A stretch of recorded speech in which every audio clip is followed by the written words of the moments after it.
Siempre recuerdo una clase de filosofía donde el profesor nos relató esta historia.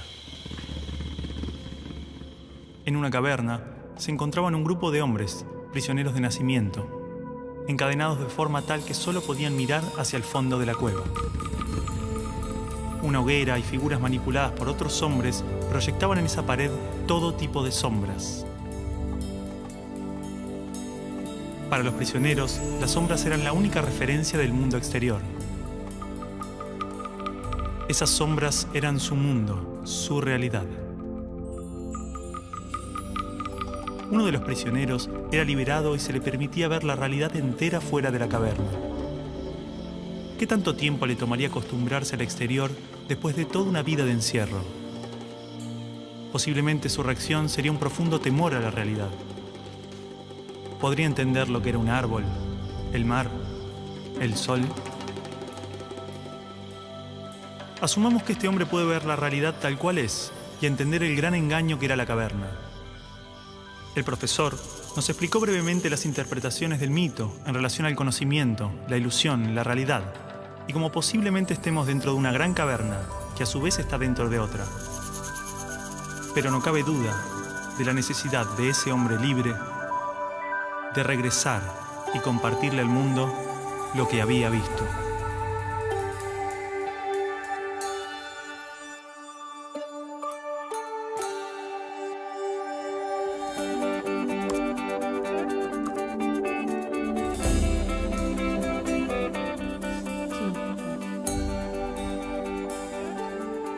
Bueno, y es así como en su 11ª tesis, él llega a la idea de que el filósofo no solo tiene que entender la realidad, sino que tiene que llegar a transformarla. ¿Sí? Medios de comunicación, miles de libros, todos los discursos políticos, organismos internacionales, expertos, filósofos, páginas de internet. Todos coinciden en la importancia de la educación.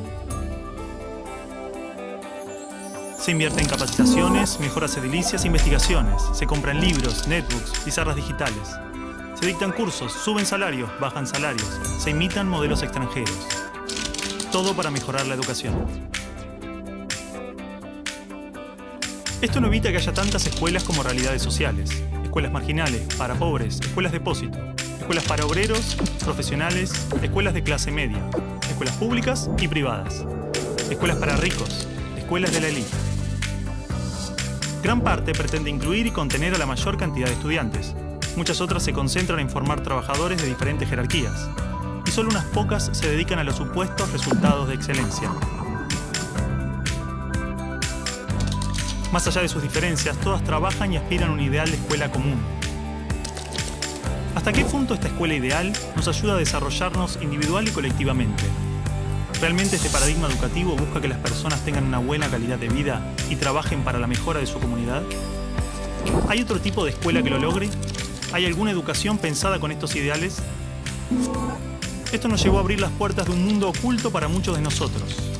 Esta película es parte de un proceso que posiblemente no tenga fin, una pregunta que seguramente no tenga respuesta, una búsqueda sobre cuál es la naturaleza del aprendizaje y la educación, qué errores cometimos y principalmente qué ideas nos sirven para seguir buscando, seguir aprendiendo.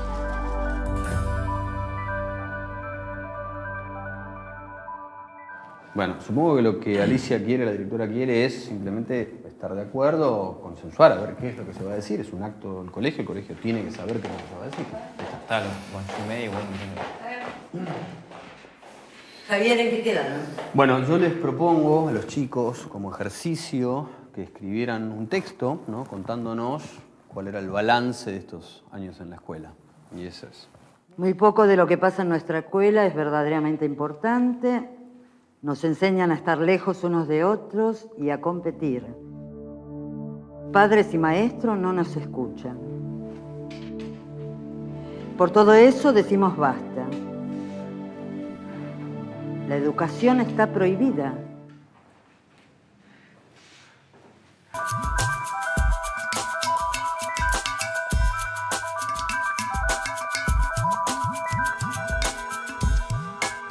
Y el estudiante no aprende después de 12 años a leer comprensivamente, no aprende las operaciones matemáticas, no aprende, en fin, aprende muy poquito.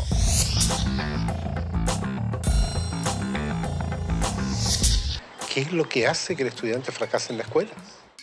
Y el convencimiento va por la comprobación de que no es el estudiante el que fracasa, es el sistema el que está más planteado.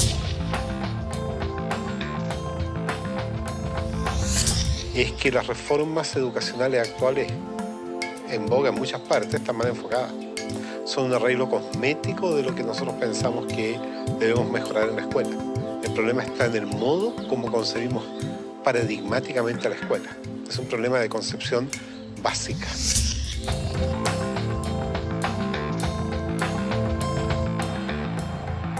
Las escuelas y los colegios de América Latina no son más que espacios de tedio y aburrimiento. Y yo siempre los invito a que pasemos por los colegios para que miremos una caricatura que hay que romper. Y es el maestro en un tablero dictando clases en pleno siglo XXI. Eso no tiene sentido. Es una materia estática, una materia que no tiene movimiento, una materia que dice solamente palabras. Yo soy el adulto, yo soy el que les va a dar a ustedes esta información. Esto lo tiene que saber así como está, porque es así. Ustedes son los niños a callar y obedecer. ¡Silencio! ¡Cállese! ¡Que usted nunca sabe nada! No buscan, por así decir, otro desarrollo que el desarrollo curricular. Están muy centrados en los propios contenidos. Quien no aprende a leer y escribir y calcular, entonces no está educado. No, porque solamente focaliza el trabajo en algunas capacidades, en algunas áreas.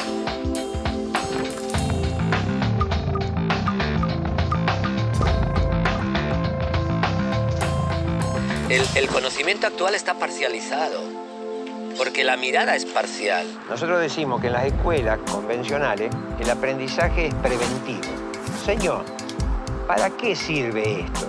Y la maestra le dice, algún día lo podés necesitar. Pero estos conocimientos hemos visto de que no duran ni prevalecen durante mucho tiempo. Hoy en día los paradigmas están cambiando muy rápido. El conocimiento está cambiando permanentemente. Entonces, lo que ha pasado es que los sistemas educativos no han cambiado tan rápidamente como el resto de la sociedad. Ahí es donde está el problema de fondo. En las escuelas normales y en las facultades de educación nos dijeron que un objetivo es aquello que es medible, cuantificable y observable. Entonces empezamos a buscar la regla que nos permita medir los objetivos. Y eso se llamaron calificaciones, ya sea una A, una carita feliz, una carita triste.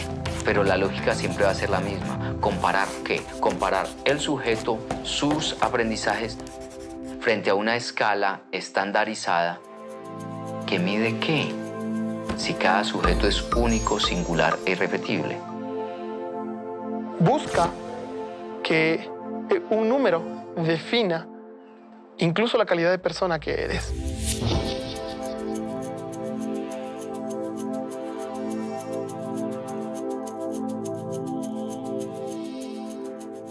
Entonces, por ejemplo, creo conflictos a nivel cognitivo. A ver quién es el primero que realiza, con lo cual unos son ganadores y los otros son perdedores. Cada vez que hay perdedores hay alguien que se siente feo. Era obvio.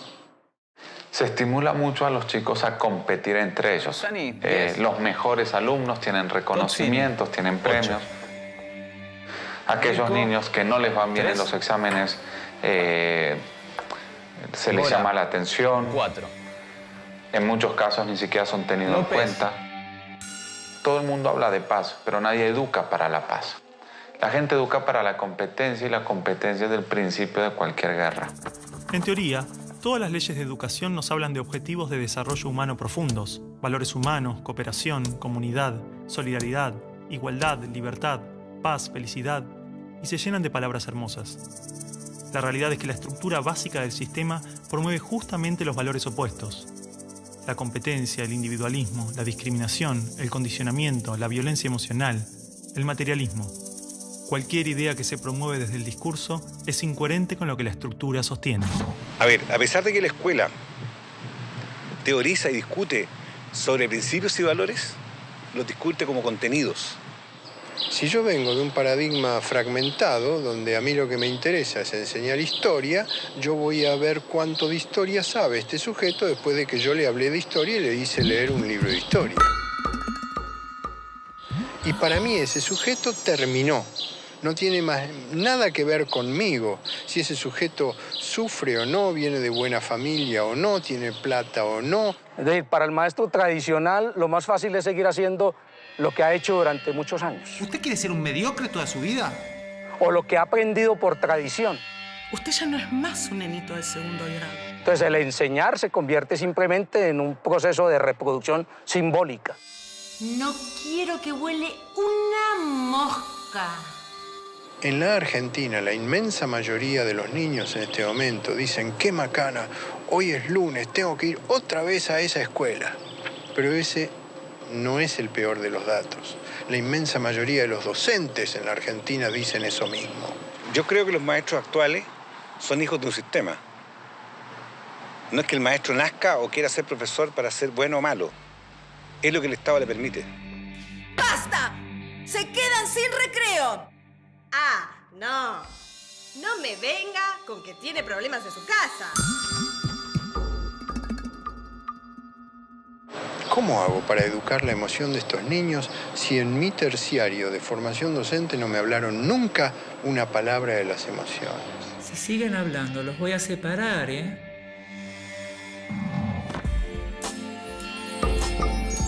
No quiero que vaya a la escuela a perder el tiempo. No quiero que vaya a pasar un mal momento. Es decir, en estos momentos un niño de 8 años pasa en la escuela más horas que un universitario en la universidad. No tiene sentido ninguno. No hay tantos conocimientos que aprender en la escuela.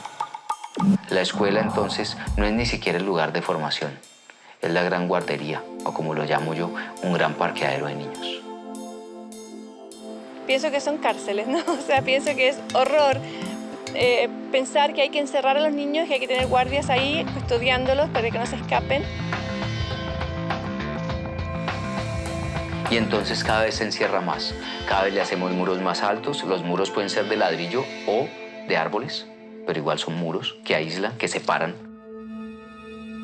Quiero que la escuela sea para él un espacio de crecimiento personal y no un lugar en donde se lo adiestre para una futura escuela secundaria y luego para una universidad y luego para el trabajo y luego ¿para qué? ¿No? Pero es mucho más fácil decir, ahora se callan, ahora abran el cuaderno, ahora agarren el lápiz rojo, lo cual es un adiestramiento canino.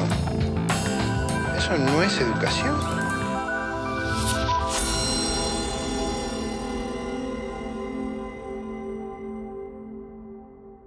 Sí, bueno, en realidad lo que los chicos me dicen es que este texto ellos pensaban leerlo en el acto. Es un boceto nada más. No es un boceto, no. Así como está lo vamos a leer. No, Martín. Acá hay palabras muy ofensivas y no pueden estar atacándonos gratuitamente. Bueno, y se sienten atacados por algo será o no. Bueno, para un poco. Alicia, nosotros lo único que hicimos fue cumplir una tarea que nos dio el profesor. Por eso, Alicia, digo que es un boceto. Los chicos van a suavizar este texto. No lo vamos a suavizar, así como está lo vamos a leer. Martín. No lo vamos a suavizar. No. Martín, esto, así como está, es una falta de respeto. Perdón, me olvidaba que decir lo que uno piensa es faltar el respeto.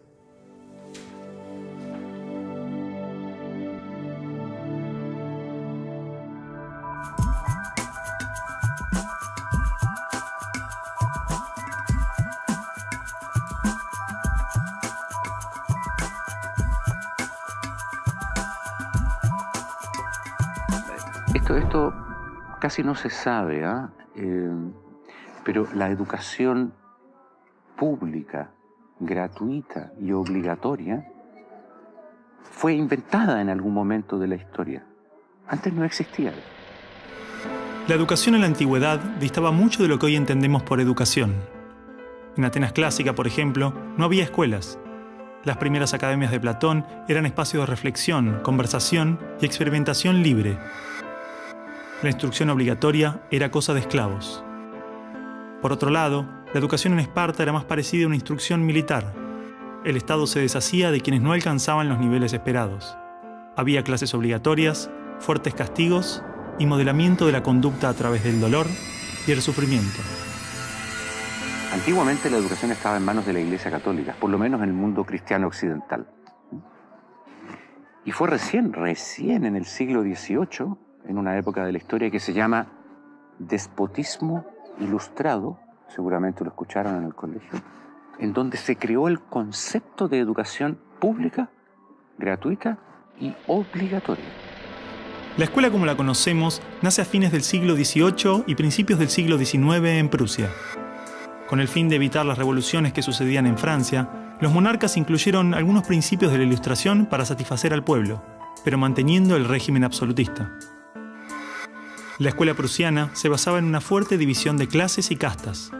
Su estructura, heredera del modelo espartano, fomentaba la disciplina, la obediencia y el régimen autoritario. ¿Qué buscaban estos déspotas ilustrados? Un pueblo dócil, obediente, y que se pudiera preparar para las guerras que hubieron en esa época entre todas las naciones que estaban naciendo. Por ejemplo, Catalina la Grande de Rusia llamó a los enciclopedistas franceses a preparar esto mismo. Diderot, uno de los más famosos, estuvo allí para armar este paquete, ¿sí?, formador, no de ciudadanos, sino que de obedientes súbditos de estos estados. Las noticias del exitoso modelo educativo viajaron rápido, y en pocos años, educadores de América y Europa visitaban Prusia para capacitarse. Con el paso del tiempo, el modelo se expandió a nivel internacional.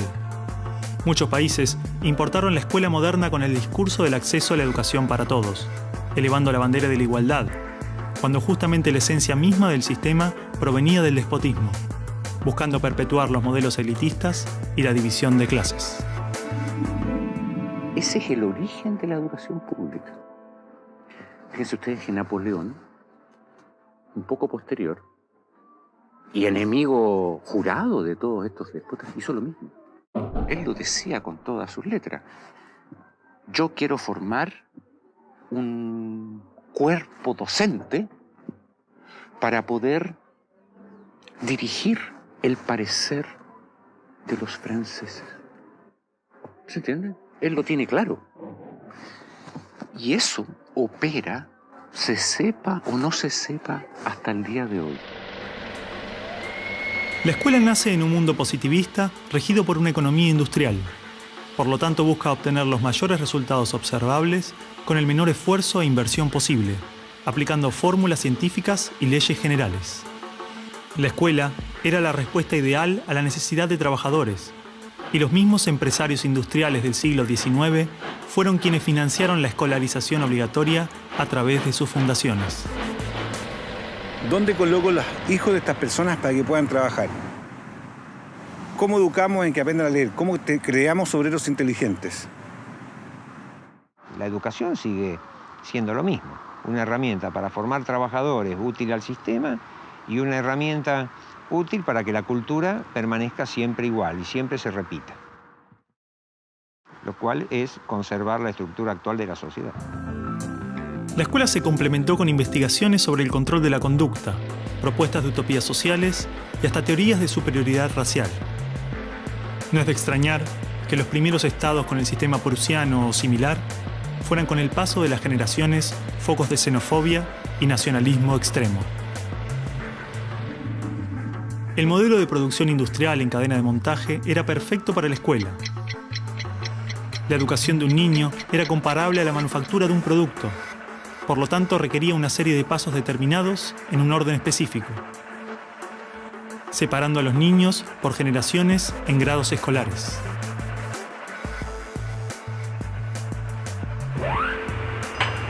Y en cada una de estas etapas trabajaría sobre determinados elementos, contenidos que asegurarían el éxito, pensados minuciosamente por un experto.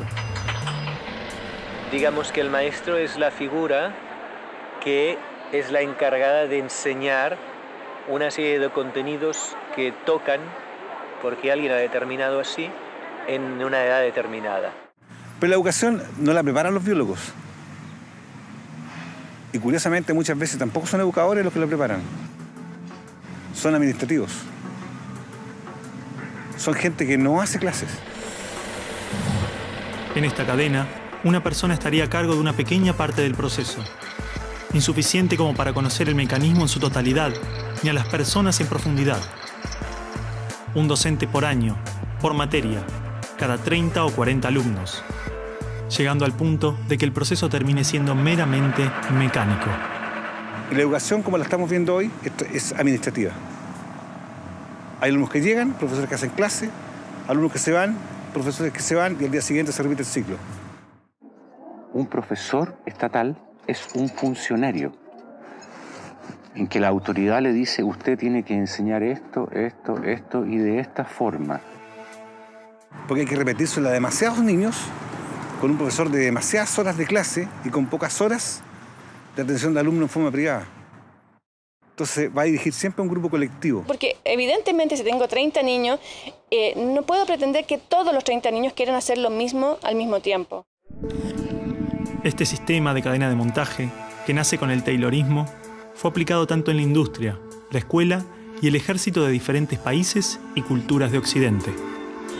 Hasta hace pocas décadas la escuela tenía estas cosas de cuartel y de asilo. Incluso el recreo termina con un timbre anónimo, no humano, que indica a los niños que deben adiestrarse poco a poco para pararse en una determinada baldosa detrás de determinada cabeza para formar una fila, generalmente de menor a mayor.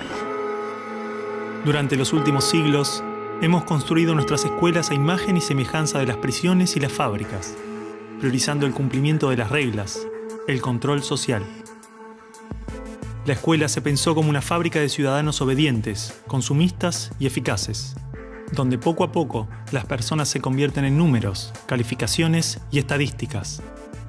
Las exigencias y presiones del sistema terminan deshumanizándonos a todos, porque van más allá de los maestros, directivos o inspectores escolares. Están considerados grupos homogéneos, con contenidos homogéneos que tienen que obtener resultados parejos. Que todos tenemos que saber lo mismo.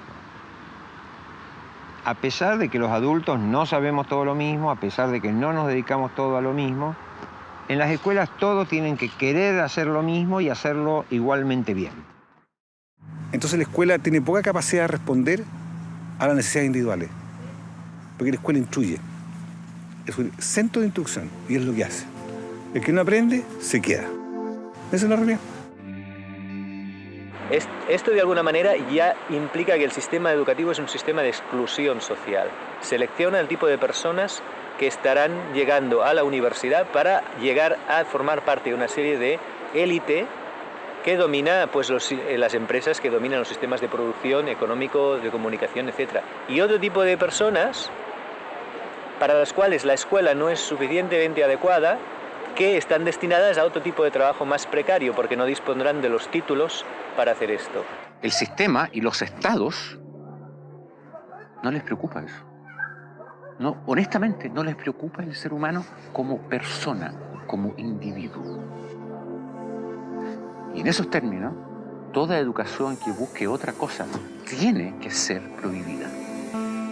La realidad es que la esencia de la escuela prusiana está inmersa en la estructura misma de nuestra escuela.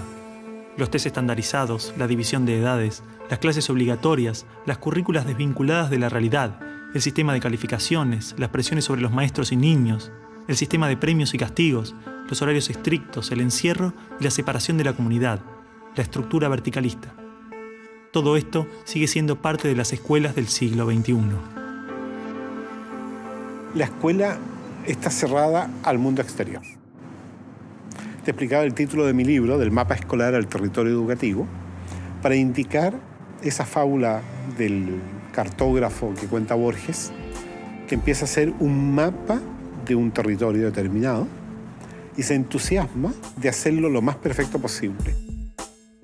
El mapa termina reemplazando al territorio. Entonces hoy día la escuela se enclaustró, se metió dentro del mapa. ¿Qué es lo que enseña? Verdades que están en el mapa, no en el territorio. Escuela no es sinónimo de educación. La escuela podrá ser un viejo mapa a la sabiduría, pero la educación es el territorio donde todo el aprendizaje sucede.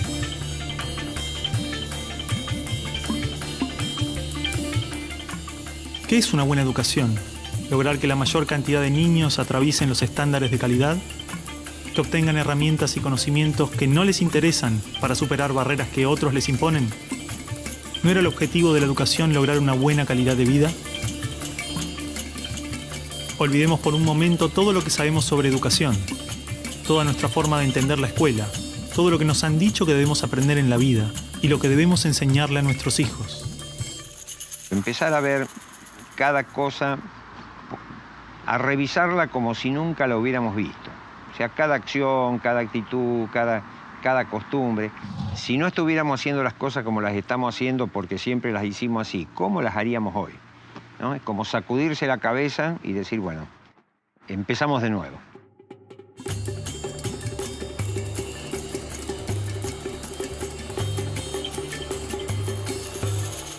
Empecemos de nuevo.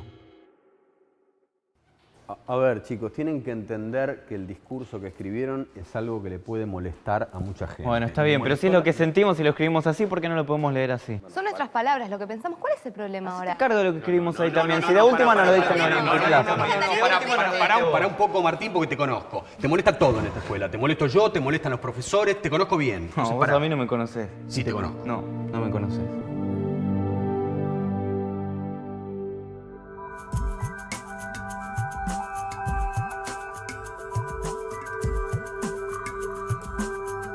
Nosotros no queremos enseñadores, queremos educadores. Eso es fácil. Lo que es difícil es ayudar a producir el normal desarrollo de una persona. Si yo quiero hacer eso, lo primero que tengo que conocer es al ser humano intrínseco. ¿Qué potencialidades trae? ¿A qué edades trae qué potencialidades? Pero no sigue al niño, no está observando al niño. No conoce realmente al niño, a cada uno particularmente, sino que conoce mucho la teoría. Entonces es como que un adulto que sabe lo que debe hacer el niño, pero está ciego un poquito hacia la realidad. O sea, el centro de esta educación es el niño. Entonces, sí está pensada desde cuáles son sus necesidades, no desde cuáles son las necesidades nuestras como adultos.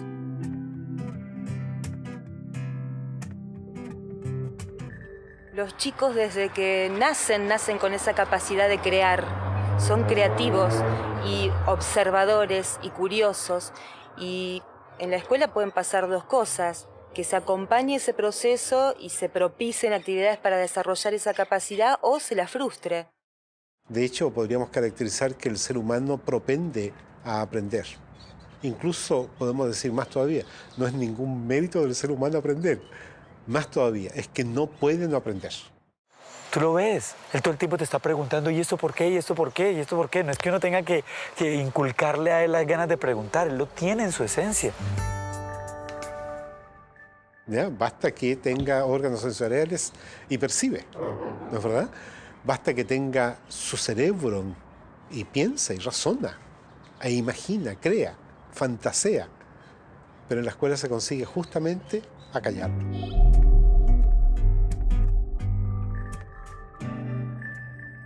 De esta manera, si te fijas, cada vez, a medida que van creciendo los niños, van perdiendo su curiosidad y sus ganas de aprender. Un niño de 12 años difícilmente cuando sale de la escuela toma un libro. Son los mínimos los que hacen estos. Porque está harto, está totalmente harto de que se le diga qué debe y qué no debe hacer, y ha perdido toda curiosidad por aprender. La mente del niño tiene cualidades de aprendizaje cualitativamente superiores a las de un adulto, porque está naturalmente desarrollado para percibir lo que se le presenta, y con ello crea su mente, se construye a sí mismo. En pocos años aprende a controlar su cuerpo, puede comunicarse en varios idiomas, comprende las reglas de la naturaleza y las características de su cultura. Todo este complejo y maravilloso proceso se da de manera inconsciente. Lo aprende sin demasiado esfuerzo, por cuenta propia. De las cosas que aprendimos en la escuela, incluso cuando en la escuela aprendíamos muchas cosas, hay muy pocas que en la vida cotidiana necesitemos. Es posible que la escuela sea conveniente. Yo no creo que sea necesaria la escuela. Creo que puede ser demasiado, a lo mejor muy conveniente en la sociedad, pero podemos prescindir de ella.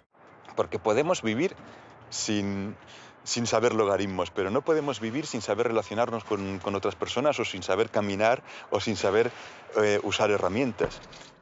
Todas esas cosas las aprenden los niños mediante el juego. Los niños desde que nacen tienen la habilidad de construirse a sí mismos, aprendiendo de lo que se encuentra a su alrededor, a través de jugar y explorar el mundo.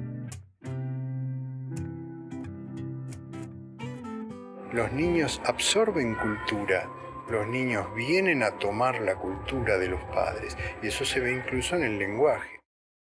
Está en el contexto cultural humano los números y las letras y las palabras, entonces ellos lo aprenden, pues como, igual que aprenden a andar porque hay unos adultos que andan. Es decir, cuando un ser humano nace, su biología no lo obliga a ser humano. Necesita nacer en un entorno humano. Todo lo que nos rodea influye tremendamente en nuestro aprendizaje. Los espacios, los tiempos, las actitudes de nuestra familia, las emociones, los gustos, las creencias. Todo es parte de ese ambiente con el que nos construimos a nosotros mismos.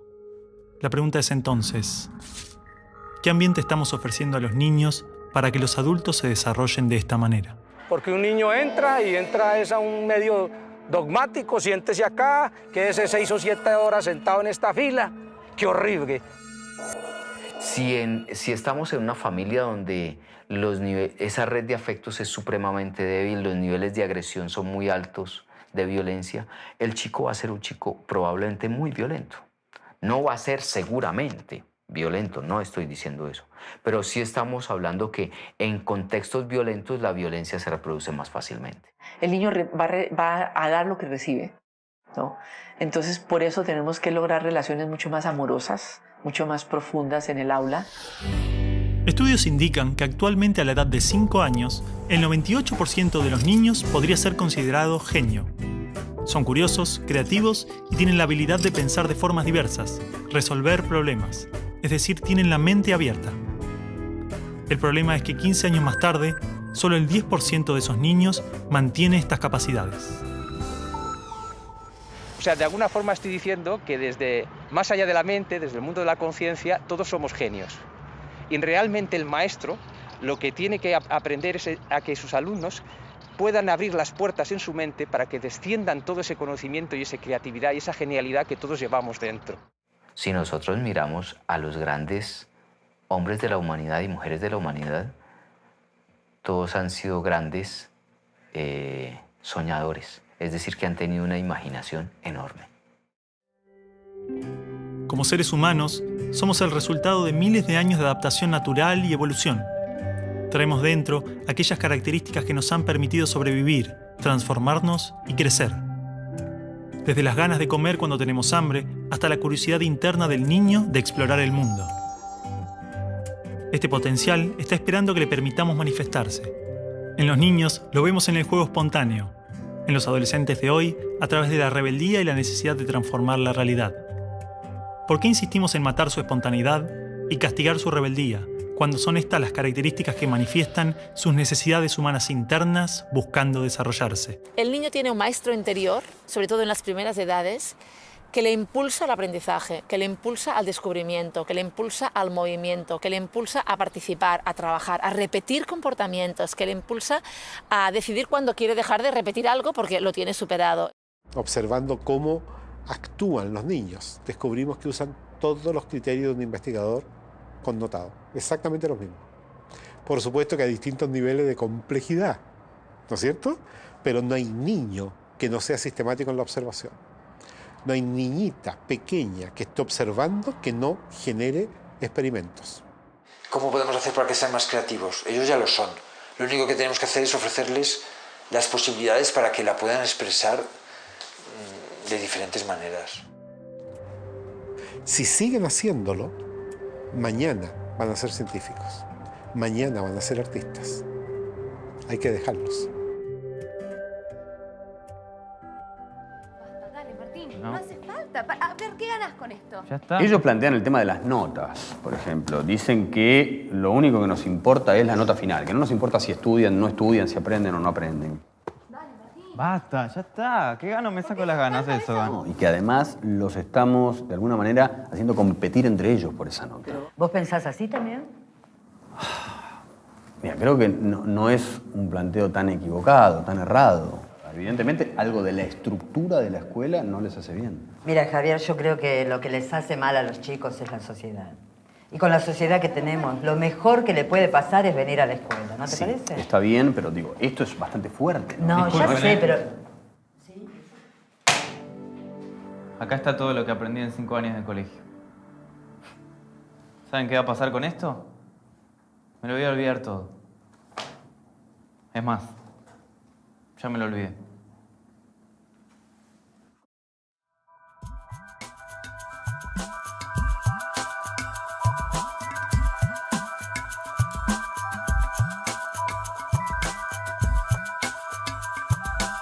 Entonces la educación nace así, en colocar más información porque creemos que esa información es necesaria.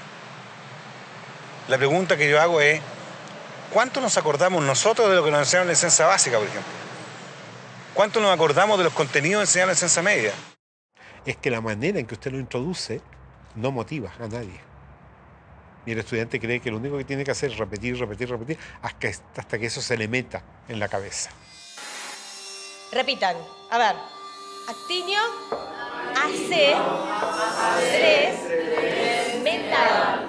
Actinio, AC, 3, mental. A ver. Cuando yo repito, algo que me dicen que tengo que repetir, simplemente me transformo en un repetidor. Ácido desoxirribonucleico. Ácido desoxirribonucleico. Ácido desoxirribonucleico.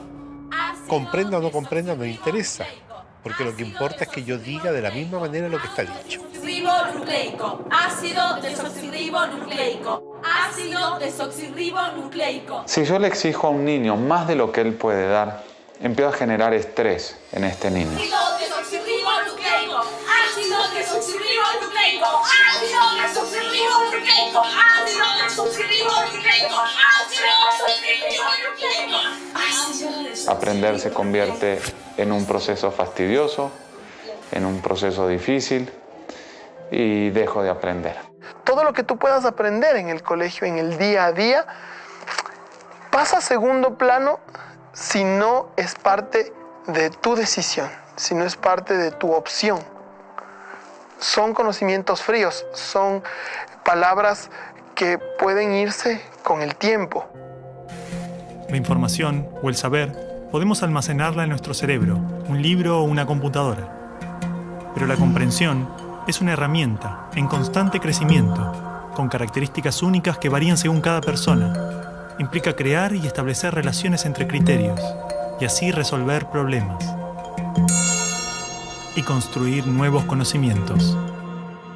Los niños no eran autómatas que simplemente copiaban o repetían las cosas porque sí, sino que realmente había como más conciencia de parte de ellos de lo que estaban haciendo. Ese concepto va a entrar en él, lo va a asumir de una manera relacionada con su vivencia. Si no se disfruta del aprendizaje, no hay auténtico aprendizaje. Y sobre todo, la genialidad que cada alumno lleva dentro no puede descender y no puede enriquecer al resto de la clase ni al propio maestro. El aprendizaje profundo solo puede estar fundado en el interés, la voluntad, la curiosidad, y se origina más allá de las fronteras de la razón. Es mucho más que analizar o relacionar conceptos. Aprender implica un profundo proceso, donde se crean relaciones entre la persona y su entorno. Porque es que hay un principio también que maneja la neurociencia. Lo que más le gusta al cerebro humano es conocer, pero cuando conoce con dicha, goza y placer, que es el aspecto de la lúdica. Hemos partido del cerebro emocional para ir al cerebro lógico. Y esa lógica es válida, es buena, es más compleja. Hay algo maravilloso en ver el momento del descubrimiento, que es el momento del aprendizaje. Ese chico no se olvida nunca más de cuando llegó a entender el porqué. Antiguamente el conocimiento solo podía encontrarse en bibliotecas o universidades. tener acceso era vital para el aprendizaje. Hoy, el libre acceso a la información, las bibliotecas virtuales, la construcción colectiva del conocimiento, logran que no solo el conocimiento esté al alcance de todos, de forma abierta y plural, sino que se actualiza constantemente. Lo que nosotros podamos aprender en la escuela hoy, dentro de 4 años, a lo mejor cuando el chico salga de la escuela, ya va a estar completamente desactualizado. La educación, al escolarizarse, se metió dentro de la escuela y perdimos los criterios exteriores de la naturaleza. Hoy día leemos los criterios que salen en los libros. Y el problema es que como son muchos de ellos verdaderos, ¿para qué me voy a poner a discutirlos? Pero con eso desvirtuamos lo que es el proceso educativo, que es de descubrimiento, no de aprendizaje de las verdades. Ya no va a bajar las cosas como verdades. Las va a presentar y al mismo tiempo va a estar dispuesto a dudar de ellas y a revisarlas juntos, ¿no?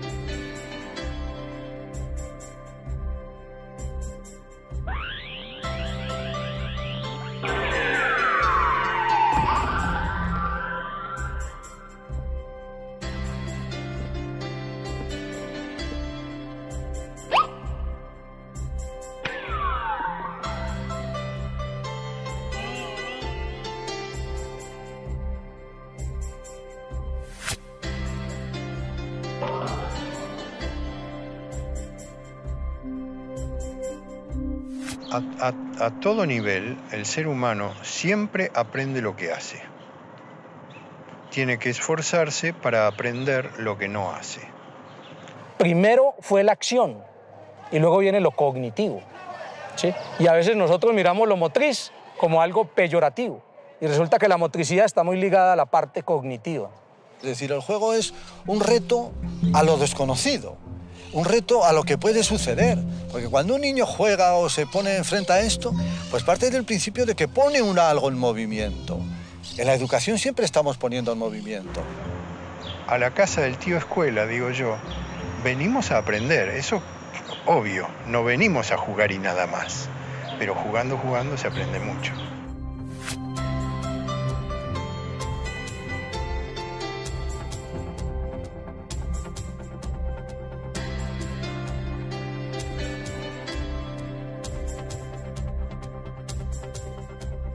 Estudiamos a través de salir a la naturaleza, buscar las cosas, explorar, encontrar, vivenciar.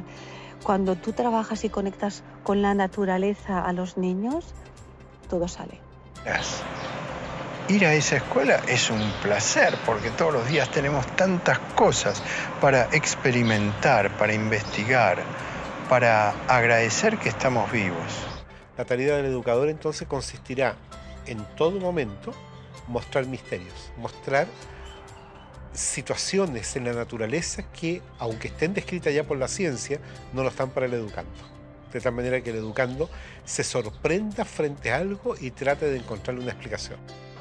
Se ha generado todo un movimiento de décadas llamado escuela activa, donde el niño hace, produce, sale del banco. Pero esto no es nuevo, esto lo escribió Piaget en los años 50. No se pone en práctica porque da fiaca. A principios del siglo XX surgieron variados movimientos en la pedagogía. Exponentes de diversas partes del mundo desarrollaron experiencias educativas concentradas en la acción, la libertad del niño y la construcción autónoma del aprendizaje, replanteando toda la estructura de la escuela tradicional. Pero a mediados de siglo, todas estas ideas transformadoras comienzan a caer en el olvido con el miedo a los estados totalitarios. Bueno, el método está centrado en que el niño es el que aprende, totalmente. Necesariamente tienen que haber objetos físicos, objetos concretos con los que el niño manipule, que el niño experimente. Todo en la primaria es operativo. Todo es operativo, todo es con material concreto. El niño, en la medida en que se equivoca, se va a ir dando cuenta, porque el material mismo es autocorrector. Y normalmente el adulto no es el que debiera estar corrigiendo al niño. Es el mismo niño el que tiene que estar corrigiéndose a sí mismo. Ahora, también existe mucho la corrección de parte de otros niños. Yo creo que desde el punto de vista educativo son bienvenidos los errores y las equivocaciones. De hecho, la ciencia tiene más errores y equivocaciones que aciertos. Es verdad que avanza, sabemos nosotros que puede avanzar cuando hay un acierto, pero los errores son los que permiten que los científicos puedan avanzar. Viendo a los niños cuando dicen, no importa si yo me equivoco, porque estoy aprendiendo, porque nadie tiene que ganar aquí, sino todos estamos para mejorar. El inventor de la bombilla eléctrica tuvo más de 1000 intentos fallidos antes de hacer funcionar la bombilla. Cuando un periodista le preguntó qué se sentía fracasar 1000 veces, él respondió: no fracasé 1000 veces, la lámpara eléctrica es un invento de 1000 pasos. Al igual que un descubrimiento científico, la educación informal es el resultado de un proceso profundamente caótico, donde el hombre busca un orden causal, lógico, pasando del caos al orden alternadamente. Pero este aprendizaje nace de la pregunta en el caos, no de una respuesta en un orden. La sociedad, cuando nosotros nacemos, la sociedad nos vuelve más ignorantes porque nos da respuestas a estas preguntas. Y nos da respuestas prefabricadas. Prefabricadas en la filosofía, en la política y hasta en las religiones. Entonces matan las preguntas y la capacidad de aprender. Yo creo que de manera sintética podríamos decir que la escuela está orientada a la respuesta. En cambio, los procesos educativos que ocurren fuera del ámbito de la escuela, pero que también dentro de ella, están orientados hacia la pregunta, hacia la indagación, en que la respuesta viene, pero no es lo medular del proceso. Y debe ser un educador, entonces, ayudar al develamiento de aquello, no imponer una respuesta. La importancia de la pregunta está planteada desde el principio de la filosofía en la antigua Grecia, donde el aprendizaje surgía del replanteamiento y la repregunta. Pero si es esta la naturaleza del aprendizaje, ¿por qué insistimos en estructurarlo, limitarlo, condicionarlo, ordenarlo? Así es como todos los seres vivos aprenden, a través de interactuar con los otros y con el entorno, no a través de un currículum previo que alguien establece. El tiempo escolar, entonces, es un tiempo engañoso, en el sentido que nos hace meter en una programación la idea de que el educando va a ir progresando al modo como el programa está planificado. En ese sentido, la escolarización es lineal. Paso 1, paso 2, paso 3. Y el paso 10º va a estar después del 9º. Pero en el aprendizaje la situación es distinta. Puede que la persona avance progresivamente de manera lineal, 1, 2, 3, y brinca al 10º. El currículum es una guía ordenada para construir el conocimiento basado en experiencias previas. Pero si el aprendizaje se caracteriza por procesos tan diversos e individuales, ¿cuál es la necesidad de forzar eso y alcanzar objetivos? Normalmente los objetivos educacionales en el mundo son colocados desde fuera del alumno, del niño. Se espera que sea un buen ciudadano, se espera que pueda participar de esta sociedad competitiva, etcétera, etcétera. Por tanto, el niño empieza a entender que las acciones del ser humano no parten tanto de una fuerza interna, de una conexión con la naturaleza, de una percepción, de una sensibilidad por la vida, sino que están motivadas por algo exterior. Estudio para pasar el examen, no leo para aprender, no me intereso por los animales porque me gustan. No, es que ahora no me toca los animales, ahora toca otro tema. Si yo no muevo realmente el interés, si no desarrollo las partes creativas, estoy generando robots con objetivos y por lo tanto en el camino se va a quedar un 60, un 70% de los niños con potencialidades maravillosas. Nuevamente, repitan. Accinio, hace, tres, metal. Accinio, hace, tres, metal. Accinio, hace, tres, metal. Accinio, hace, tres, actúo porque si hago esto, conseguiré un premio, tendré un coche de esta manera y tal. Y si esto significa que tengo que especular o que tengo que pasar por encima de quien sea, tengo que mentir y tengo que pisotear al que tengo al lado, me es igual. ¿Esto qué tipo de relación educativa lleva esto? Un tipo de relación educativa que pone el énfasis en el resultado. Al crecer, la escuela y la sociedad nos llevan a asumir motivadores externos para alcanzar los objetivos. Y difícilmente podemos entender que alguien pueda realizar algo sin interés, más que el propio placer del proceso. Pero un niño pequeño no tiene un lugar a donde ir, simplemente disfruta de crecer, camina por el simple placer de caminar y explorar, y esto lo hace desarrollarse. Su motivación no está en el objetivo ni en el resultado, está en el camino. Lo que podemos decir es que no tenemos objetivos concretos sobre la vida de los niños, que tengan que aprender determinadas cosas, que tengan que ser de determinada manera. Esos objetivos no los tenemos. El currículo que se maneja acá es un currículo que está plasmado en un camino y que el niño maneja ese camino. Entonces, él lo tiene y él sabe. Entonces, el maestro no es el protagonista de la película, el contenido no es el protagonista es el niño que, acompañado del adulto que hace de intermediario,